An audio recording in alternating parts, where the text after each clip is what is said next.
What if there were a technology that could see the plant, see the weed, tell the difference, and only spray the weed? It will save 80 to 95% of the chemical used. That's just one of the innovations coming out of the field for this year's Sunbelt Ag Expo. But there were surprises coming out of the air, too. I'm excited to welcome our Vice President Mike Pence as our favorite event here at Sunbelt Expo today. And we've got the best sandwich you've never tried, grilled peanut butter and jelly. Hurricane Michael or no, Georgia's peanut farmers are moving ahead. We have to take and put our best foot forward.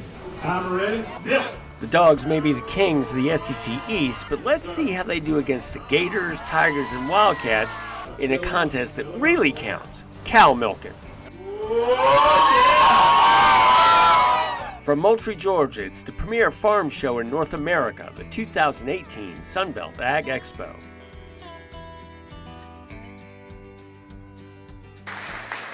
Well, we hope you all are having a good day today down here in South Georgia. I see you fanning, but that's the thing we do here in the South. There's an old airplane hangar on Spence Field where they have the Sunbelt Expo.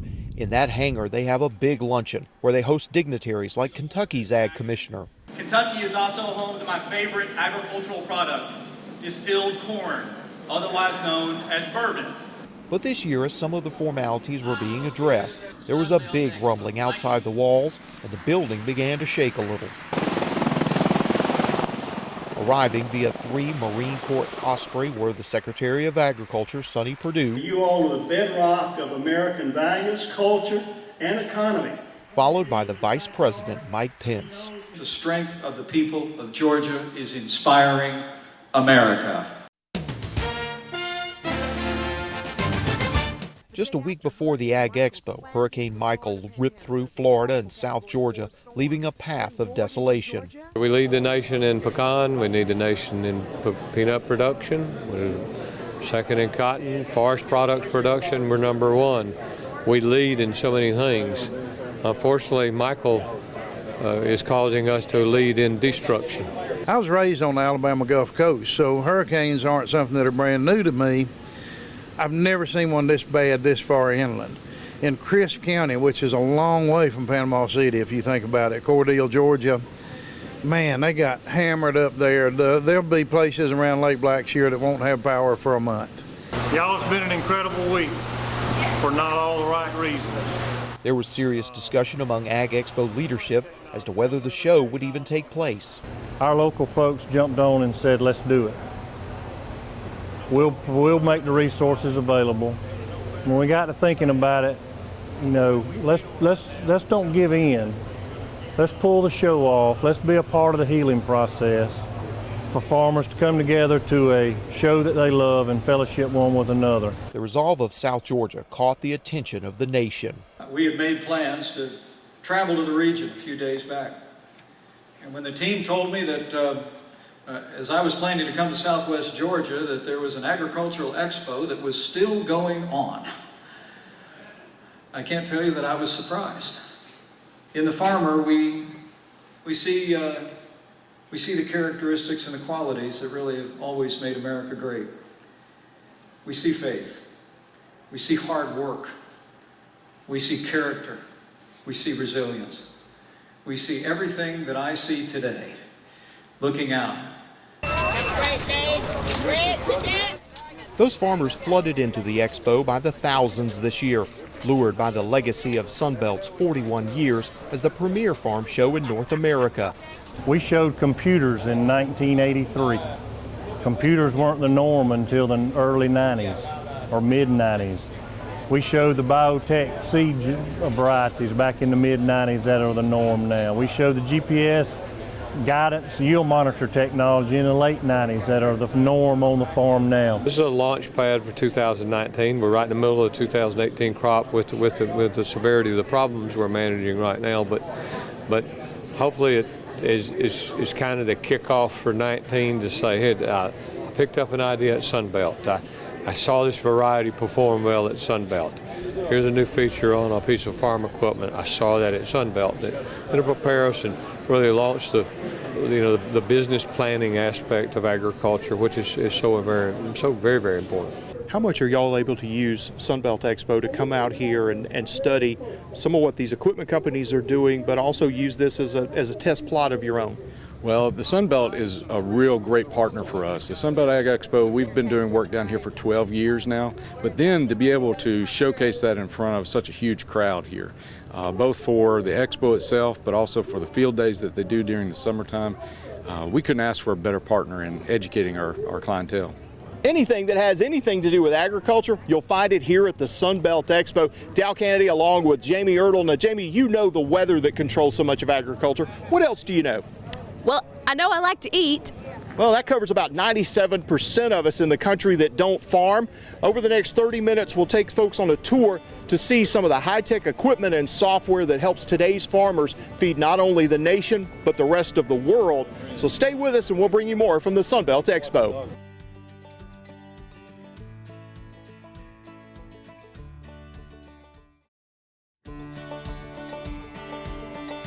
Primarily what you really want to notice is the areas where we sprayed the weeds in the field. You can see the blue dye, but you can see exactly where it identified weeds and sprayed those areas.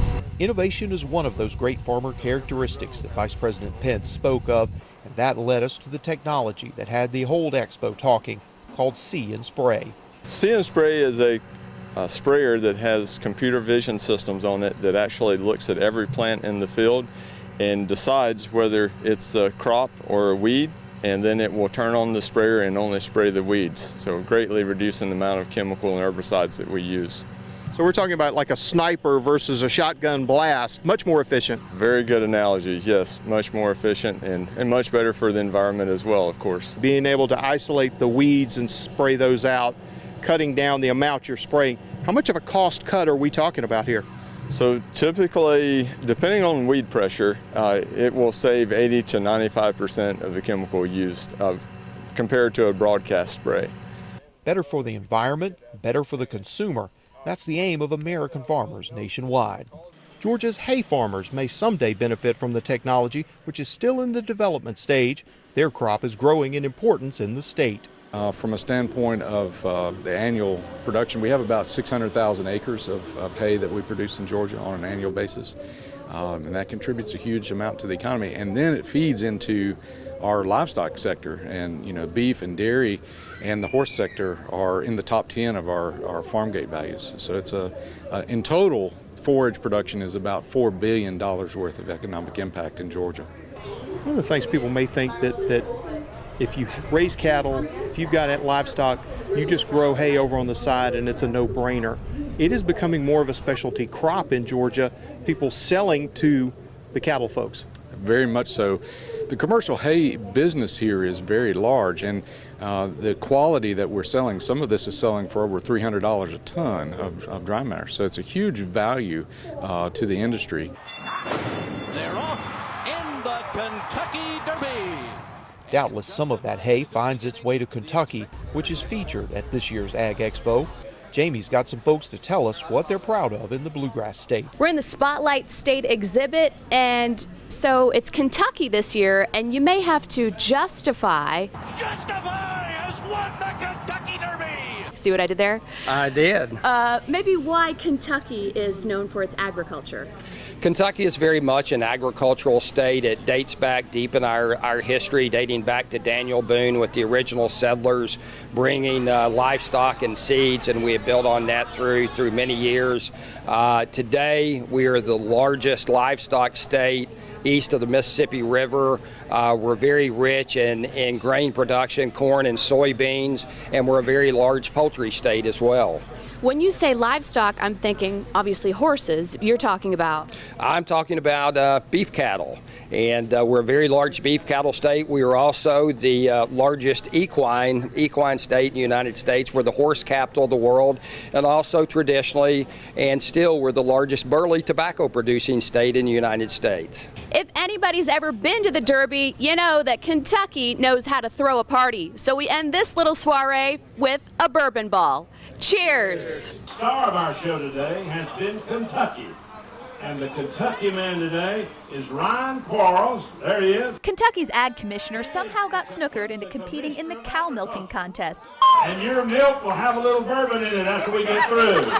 Where he'll take on challengers from Georgia, Auburn, and Florida. I know a lot of you may be thinking about the SEC championship, but how about 4 SEC teams going head to head? Who can milk the cow the fastest with the most milk? Let's take a look. They've been walking around with their hands like this all day long. Can't wait. Apart from the cows and the rivalry, the real star of the show is Tyron Spearman, who runs the Ag Expo's media room and is resident comedian. Milk.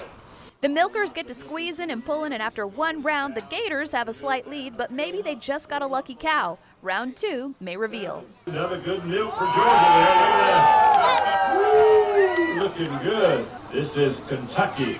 Ooh, he picked up a lead there. Auburn's going to try to pick up a little bit. Auburn ain't doing too hot. Florida was in the lead. Let's see if he keeps that lead.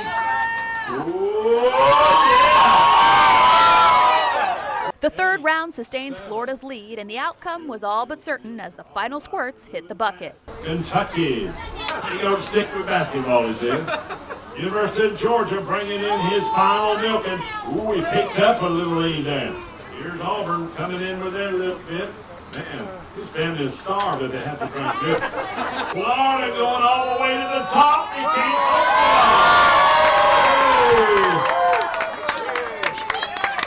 And the winner is Krista Kubulis from the University of Florida. You won by a landslide. How does it feel? Feels great. Feels great to represent our university and our state. How do you get such lightning fingers?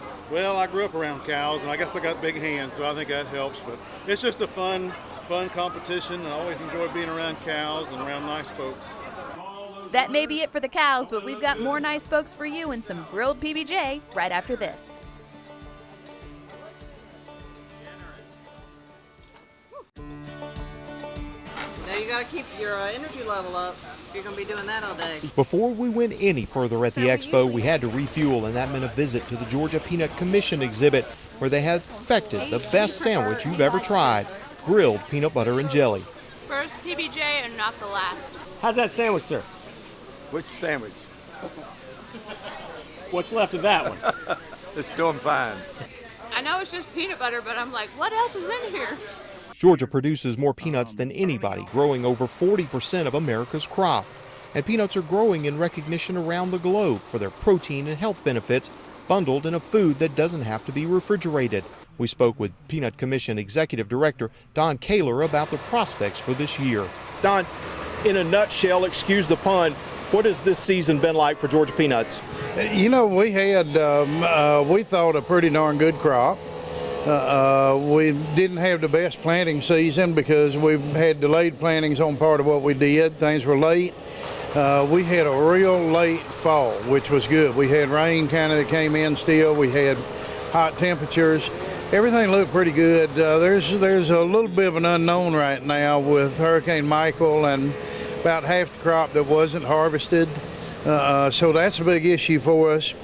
Certainly when I look at my farmers and I see their cotton and I see their pecans, that damage is really, really evident. When I see cotton fields that are blown all the way out, and it's hard for me now to just look at them as a peanut farmer or anything because they aren't. They're peanut and cotton and corn, and they got their corn out. They had some pecans, and so this is devastating for Georgia agriculture. It's really a tough situation. Peanuts, we're more in a wait and see. We've got to see what happens when we can get them out of the ground now and find a place to market them. So I think it's really critical that we have to take and put our best foot forward. We can say, woe is me, and keep looking to the past, or we can look to the future.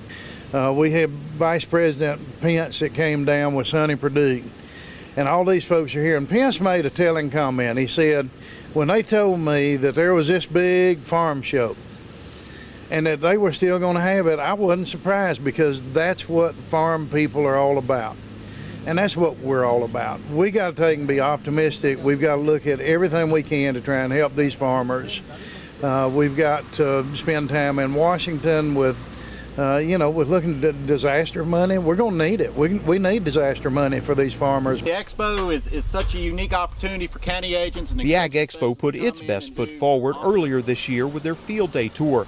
an annual trip to see what's working and what's not in the middle of the growing season. Craig Harney went along to document what farmers are facing. That's coming up right after this. The American farmer spends his life reacting to a constantly changing set of circumstances that threaten his livelihood and the world's food supply. I mean, it's just a different set of problems just about every week. Every week? Yeah, nearly about every day. Few going to the grocery store today have even heard of pigweed. This plant will absolutely put us out of business. Yet Georgia farmers are immediately aware of its disastrous potential thanks to information provided by a network of researchers, farm bureaus, and the Sunbelt Ag Expo. We must hand weed, we must use cover crops, we must till, we must do some other creative management approach. Most people know the Expo as a fall trade show that brings together suppliers, manufacturers, and other farm interests. But the Moultrie, Georgia home of Sunbelt is also the site of 600 acres of research farmland where companies like Monsanto and Dow, as well as the University of Georgia, can do research in the field and then show the results to farmers. It's a unique opportunity for county agents and extension specialists to come in and do on-farm research. In July, the Sunbelt Ag Expo hosts Field Day, an opportunity for farmers to update on what's working under the same circumstances, the pests, the weeds, the weather, that they're experiencing. Field Day showcases the world-class research that we do with the university researchers and our corporate research partners. They went in there May 1st and did all their tillage, and they were fixing to start planting, and what happened? We started raining and never stopped for 3 weeks. This year's extremely wet spring is a challenge for farmers, but also an opportunity to study crops under these conditions. The University of Georgia has developed a smart sensor array to measure the amount of water a plant is getting. The goal is just to help these growers learn what the tools can do for them as they schedule irrigation better, increase their efficiency, and what we mean by efficiency is get more crop for every drop of water that's put on that field. So the years like this, it's really seeing how long a rainfall event is supplying moisture to that plant's roots. In drier years or later, even in this year, it will be when do we need to turn on the irrigation, how much irrigation do we need to apply, and help that farmer know when to make those decisions so they can be more efficient when they do that. We're always looking for ways to be better stewards of the environment with water usage, putting the right amount of water at the right time on the right crop. You know, we don't just turn those irrigation systems on and let them run because it costs money whether you're pumping with diesel, propane, or electricity. What we really specialize in is soil moisture monitoring. Today's farmer is all about precision, determining the right variety of seed for the right conditions with the right amount of water, fertilizer, pesticides. Only through those careful calculations can he hope to control his costs and improve his yields, two things he must and can do thanks to exploding advances in technology. Technology is not just phones, it's not just a flip phone versus smartphone. Technology is a thought process and allows us to think differently in how we do things. So what we're trying to accomplish with some of the technology is to help you in your day-to-day. So in the morning time, you can get up, look at your phone, see what's running, see how it's running. You can look, this particular one, we have a rain gauge, so you can look at how much rain you got, or you can even have it set that if you get too much rain, it'll go ahead and shut the pivot off for you. Instead of sitting there at Sunday afternoon lunch, and there comes a rainstorm, instead of having to run out and shut off irrigation, you just pull your phone out, and with a couple buttons, you can turn it off. Environmental impact is also ever present in the minds of today's farmers. Byard Heatwole farms corn and cotton up in Waynesboro, and he says the approach is radically different from the past. Chemical control of one type or another, and now it's chemicals, you know. A lot of people are very anti-chemical. But while he's sensitive to the changing theories about growing food, organic, non-GMO, and the like, he's also realistic about what traditional farms are expected to produce. To feed the world, at this point, we need the technology that's there with GMO, genetically modified materials, and other technologies. Organic, I'm not against it, but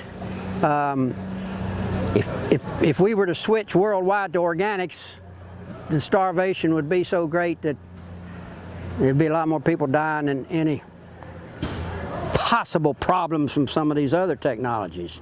That's my opinion.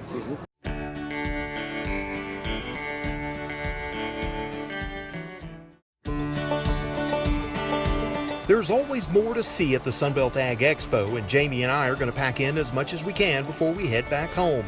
Thank you all for joining us for this little glimpse of North America's premier farm show.